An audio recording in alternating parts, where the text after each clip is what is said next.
Goeiedag en baie welkom by vandag se digitale boodskap. Voordat ons begin, kom ons bid eers saam.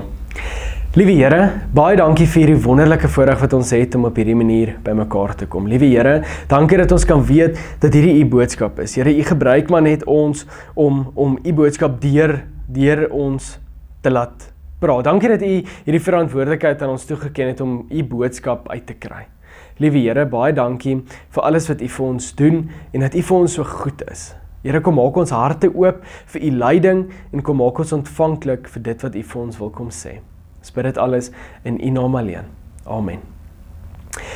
So met die voorbereiding van hierdie preek hou ek in gedagte dat daar 'n volwasse belydenis aflegging in die kerk is en dit laat my toe baie dink in hierdie voorbereiding oor hoe lyk ons geloofspaadjies. Ons almal se paadjies loop maar anders, ons almal kom op 'n ander manier tot bekering. Van ons het 'n smooth sailing lewe en dit is 'n wonderlike getuienis. Ek dink 'n baie bevoordeelde manier, maar daar's baie mense wat kom met seer en wat op 'n ander manier tot bekering kom, wat die lewe maak hulle net seer en mens kan nie verstaan hoekom hierdie dinge gebeur nie. En dan wanneer hulle tot bekering kom, dan is dit amper asof daar dan nou 'n nuwe mens is. En ek dink, ons weet nie altyd hoe vry ons is nie. En vanoggend wil ek vir ons 'n vryspraak lees. En 'n vryspraak is wanneer God self verklaar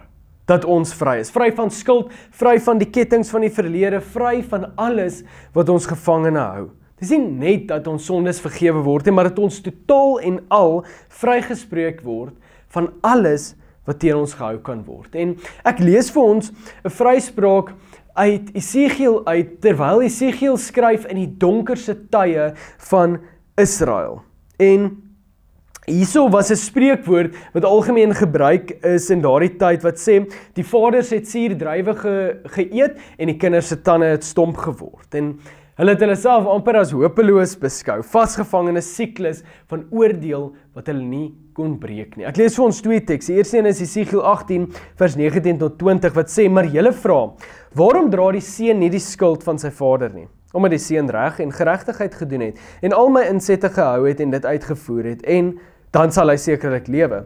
Die siel wat sondig, die sal sterwe. 'n Seun sal nie die skuld van sy vader dra nie en 'n vader nie die skuld van sy seun dra nie. En dan die tweede teks sê, is Esegiel 36 vers 26, wat sê, ek sal vir julle 'n nuwe hart gee en 'n nuwe gees en in julle binneste gee. Ek sal die hart van klip uit julle vlees wegneem en vir julle 'n hart van vlees gee. God gaan nie net jou sondes wegvat nie. Hy gaan jou 'n totaal en al nuwe natuur gee. 'n Hart wat kan lief hê, wat dalk vroeër bitter was. 'n Hart wat vergewe, waar daar dalk wraaksug was. 'n Hart wat kan dien, waar daar dalk selfsug was. 'n Hart wat kan vertrou, waar daar vroeër vrees was. En hierdie is dan nou vandag waaraan ons ook vashou, is ons is vry. Vry van die verlede en ons het 'n nuwe toekoms in God. En vandag wil ek vir julle ook 'n verhaal deel uit Numeri uit. Met Biliam, oor Biliam en sy donkie. Wat 'n merkwaardige verhaal is hierdie nie eintlik nie, maar ek lees vir ons uit Numeri 22 vers 21 tot 34. Biliam het toe die oggend sy donkie opgesaal en met die amptenare van Moab saamgegaan.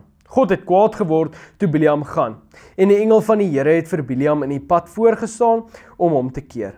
Biliam het op sy donkie gery en 2 van sy amptenare was by hom. Toe die donkie die engel van die Here in die pad sien staan met 'n ontblote swaard in die hand, het die donkie uit die pad gedraai en in die veld geloop. Toe Biliam die donkie slaan om hom in die pad terug te bring, gaan staan die engel van die Here in 'n smal pad tussen die wingerde met 'n muur aan weerskante. Toe die donkie die engel van die Here gewaar, skuur die donkie teen die muur langs en druk Biliam se voet daarteen vas. Biljam slaan hom toe weer. Toe gaan die engel van die Here verder en gaan staan in 'n nou plek waar daar nie kans was om enige kant toe te draai nie. Die donkie het die engel van die Here gesien en het onder Biljam gaan lê. Biljam het so kwaad geword dat hy die donkie met 'n stok geslaan het. Toe laat die Here die donkie praat en die donkie sê vir Biljam: "Wat het ek aan jou gedoen dat jy my nou al 3 keer geslaan het?" Biljam antwoord toe: "Jy hou my vir die gek. As ek 'n swaard by my gehad het, het ek jou doodgemaak." Toe sê die donkie vir Biljam: "Is ek nie die donkie waarop jy nog altyd gery het nie? Maak ek altyd so met jou?" En Biljam antwoord: "Nee." Die Here het Biljam se oë oopgemaak en hy het die engel van die Here in die pad sien staan met 'n ontblote swaard in die hand. Toe buig Biljam voor die engel. Die engel van die Here vra toe vir hom: "Waarom het jy jou donkie nou al 3 keer geslaan?" "Ek het jou kom voorstaan, want ek sien jy is op die gevaarlike pad. Die donkie het my gesien en 3 keer vir my uitgedraai. As hy dit nie gedoen het nie, het ek jou doodgemaak en hom laat leef." Biljam sê toe vir die engel van die Here: "Ek was verkeerd. Ek het nie geweet dat u my in die pad voorstaan nie. As u nie wil hê ek moet voortgaan nie, draai ek om." Toe sê die engel van die Here vir Biljam: "Gaan saam met die manne, maar jy moet net sê wat ek vir jou sê." So Israel was hier op pad na die beloofde land. Dis 'n bietjie konteks en agtergrond. En hulle het deur die pad of die gebied van Moab getrek. Balak was die koning van Moab gewees en hy was doodsbang vir die groot menigte wat deur Moab getrek het. Want hy het gehoor van hoe Israel hulle vyande oorwin het en hy was oortuig daarvan dat hulle nie gaan stop nie. En toe onthou Balak van Biljam, 'n profeet wat hierdie reputasie gehad het van as hy seën, dan word die mense geseën. As hy vervloek, dan word die mense gevloek. En so stuur Balak toe 'n klomp boodskappers met 'n klomp geld na Biljam toe en sê vir hom: "Kom vervloek hierdie volk vir my." En Biljam was nie een van Israel se profete nie, maar hy was wel 'n man wat God geken het. En toe die boodskappers kom, sê God vir Biljam: "Jy mag nie met hulle gaan nie en jy mag nie die volk vervloek nie, want hulle is geseënd." Maar Balak gee nie op nie. Hy stuur toe nog belangriker boodskap met nog meer geld en hierdie keer sê God vir Biljam: "As die manne gekom het om jou te roep, staan op en gaan saam met hulle. Maar net die woord wat ek met jou sal spreek, dit moet jy doen." Hier sien ons eintlik reeds 'n probleem, want God gee toestemming, maar Biljam se hart is eintlik nog steeds verkeerd. Hy is meer geïnteresseerd in die beloning as in God se wil. Hy gaan omdat hy wil geld hê, nie omdat hy God wil gehoorsaam hier nie. En toe die volgende oggend, toe Biljam opstaan en saam met die boodskappers op pad gaan, ontvlam God se toring. Nie omdat hy gesê het hy mag nie gaan nie, maar omdat God Biljam se hart ken. Biljam was op pad na geestelike vernietiging en hy kon dit nie eens raak sien nie. So stuur God toe, soos ons gelees het, 'n engel om die pad te versper, met 'n ontblote swaard in die hand. Maar hier sit dit ironies, net die donkie kon die engel sien, die profeet Biljam was geestelik blind. En 3 keer probeer hierdie donkie Biljam se lewe dit en 3 keer straf Biljam hierdie donkie daarvoor. Die eerste keer, die donkie sien die engel wat die pad versper en draai in die veld in. En Biljam slaan die donkie. Die tweede keer gaan hy op 'n smal voetpad tussen die wingerde waar daar mure aan beide kante is. Die donkie sien die engel en druk hom toe teen die muur, waar Biljam dan nou sy voet stamp. Weer slaan Biljam die donkie. En die derde keer gaan die donkie waar daar geen ruimte is nie en weer slaan Biljam die donkie. En toe laat God die donkie praat. En hierdie donkie vra die logiese vraag ooit. Sê, wat het ek jou aangedoen dat jy my nou al 3 keer geslaan het? En Biljam, so verblind deur die woede, dat hy nie eens agterkom dat dit vreemd is dat die donkie praat nie, sê, omdat jy my gek van my gemaak het, my gespot het, as ek 'n swaard in my hand gehad het, het ek jou sommer doodgemaak. Die donkie antwoord toe met 'n vraag, wat tot in die diepte van Biljam se hart sny. Is ek nie die donkie waarop jy al van kleins af ry nie? Het ek ooit die gewoonte gemaak om so met jou te maak? En Biljam moet erken, nee. Toe maak God Biljam se oë oop en skielik sien hy die engel van die Here wat daar staan met die ontblote swaard en hy val op sy gesig neer. En die engel sê, waarom het jy jou donkie geslaan? Kyk, ek het uitgegaan om jou te weerstaan, want die pad is verkeerd voor my. Die donkie het my gesien en 3 keer voor my uitgedra. As sy nie voor my weggedra het nie, sou ek sekerlik dood gemaak het, maar ek sou die donkie laat leef het.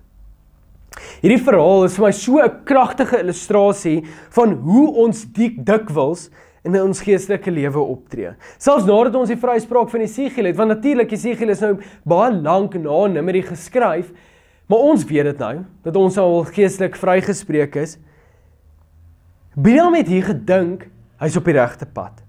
Hy het selfs God se toestemming gehad om te gaan, maar sy hart was verkeerd geweest, sy motiewe was verkeerd geweest, en hy was op die pad van geestelike vernietiging, en hy kon dit nie eens sien nie. En hoe dikwels gebeur dit met ons nie? Ek sien dit raak in my lewe. Ons het die vryspraak ontvang, ons weet ons is vry van die verlede, ons weet ons het God, het ons 'n nuwe hart gegee, maar ons raak steeds betrokke in geestelike oorloë wat ons nie kan verstaan nie. En dit weet ons baie goed. Hierdie donkie, hierdie nederige dier wat, ons noem dit soms 'n esel, 'n dom dier, kon sien wat hierdie wyse profeet nie kon sien nie. Sy het 3 keer sy lewe probeer red. En 3 keer het hy hierdie donkie daarvoor gestref. En so gebeur dit soms met ons ook. Ons slaan die mense wat ons probeer waarsku teen verkeerde keuses. Ons slaan omstandighede wat ons irriteer, maar wat eintlik ons redding kan wees. Die onderbrekings wat God toelaat om ons van groter gevaar te red. Die dissipline wat God ons bring om ons op die regte pad te hou. Die vraag wat ons onsself vra, hoekom sien ons dit nie? Hoekom sien ons nie wat God besig is om te doen nie? En ek dink dit is omdat ons so verstrengel raak in die leuns en die gedagtes wat die duiwel in ons kop en ons hart kom plaas. Gedagtes vrees oor die toekoms, twyfel oor God se goedheid, wraak teenoor mense wat ons seer maak, bitterheid oor die verlede en selfsug wat ons eie planne bo God se planne stel. Ons raak so gefokus op ons eie begeertes en planne dat ons nie meer kan sien wat God besig is om te doen nie. Maar God kom en hy nooi ons uit hierdie geestelike blindheid uit. Hy roep ons uit die denkwyse wat ons wil vashou aan verkeerde prioriteite. Ons moet ophou verstrengel raak in hierdie gedagtes en begin kyk na dit wat God vir ons sê. Die Engelse het hierdie mooi ding wat hulle sê, we must look for what God has in store for us. God has so much more in store for you. Ek weet nie wat is 'n mooier manier om dit in Afrikaans te sê nie, maar God has so much more in store for us. Dit wat God vir ons beplan is soveel meer as wat ons verstand eers kan begryp, selfs in ons grootste teleurstellinge. En later dan in hierdie verhaal, wanneer Biljam uiteindelik dan nou by Balak aankom, probeer Balak desperaat nog steeds om Israel te vervloek en hulle bou altare, hulle hou offers en hulle probeer van verskillende plekke af, maar elke keer wat Biljam sy mond oopmaak, dan spreek hy seën en hy vervloek nie. En dan in die mees, ek dink in amper een van die mees kragtigste uitsprake in die hele Ou Testament, spreek Biljam hierdie woorde. God is nie 'n mens dat hy sou lieg nie, ook nie 'n mensekind dat hy hom sou bekeer nie, sou hy sê en nie doen nie, of spreek en nie volbring nie. En die kontras hier, Biljam die mens, kon nie eers sien wat reg voor hom was nie. Hy was so verblind deur sy eie begeertes dat hy byna sy lewe verloor het. Balak, die mens, het gedink hy kan God se seëninge omswaai deur die regte tegnieke en die regte geld. Maar God is nie soos mense nie. Hy lieg nie, hy verander nie gedagtes wanneer dit hom pas nie. Wat hy sê, dit doen hy. Wat hy beloof, volbring hy. En uit hierdie vryspraak uit Jesegiel en hierdie verhaal Jesegiel vertel ons dat God ons bevry het van die verlede se kettinge en ons 'n nuwe hart gegee het. Dit is die basis. Ons is vrygespreek. En hierdie verhaal wys ons dat hierdie vryspraak nie beteken dat die lewe maklik word nie. Ons sal steeds voor geestelike oorloë staan. Ons sal steeds uitdagings hê wat ons glad nie verstaan nie. Maar nou het ons 'n nuwe hart wat kan vertrou in plaas van vrees. Wat kan gehoorsaam in plaas van rebelleer. Wanneer God in Jesegiel sê jy's vry van die verlede, dan is dit waar. En wanneer hy sê hy gee jou 'n nuwe hart, dan is dit waar. Wanneer hy sê hy sal jou lei en jou beskerm, dan is dit waar. Mag God werklik ons geestelike blindheid wegvat en mag ons weet dat ons werklik vry is. Kom ons bid saam. Liewe Here, Baie dankie dat ons aan U kan vashou, dat ons U kan vertrou met ons hele lewe, met alles wat in ons lewe ook gebeur. Here, kom maak ons oë oop, soos U ook Biliam se oë hier kom oopmaak het, om te sien wat U vir hom beplan het. Dit wat U vir hom in store gehad het. Here, baie keer verstaan ons nie sekere dinge wat in ons lewens gebeur nie, maar Here, U los ons nooit alleen nie. U kom haal ons altyd en kom wys ons wat U vir ons beplan het. En U planne is beter as ons planne. Baie dankie vir alles wat U vir ons doen. Ons bid dit in die groot en heilige naam. Amen.